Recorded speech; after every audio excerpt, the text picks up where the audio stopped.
বাচ্চাদের খেলার জন্য অসংখ্য পুতুল রাখছে।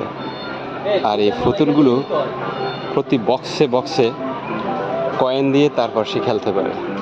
সম্ভবত এই যে এটা বাচ্চা যেভাবে পারে, যেটা উঠাতে পারবে এটা রাখবে, রাখলে পরে কয়টা রাখতে পারলে সে অনুযায়ী একটা প্রাইজ দেয়।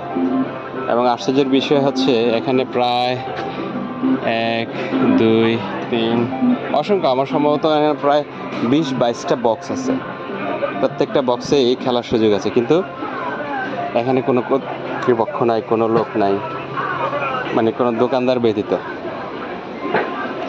যার মন মতো এখানে রাখলো, কয়েন দিল, সম্ভবত কয়েন দিতে হয় এখানে কয়েন দিতে হয়। Very good. তবে বাচ্চাদের জন্য খুব আনন্দের, এবং বাচ্চারা আসলে আমার সম্ভবত এই মুহূর্তে দুপুরবেলা বাচ্চারা আসলে হয়তো খেলে। খুব সুন্দর, অসংখ্য খেলনা। প্রত্যেকটার মধ্যে কয়েনেরই আছে।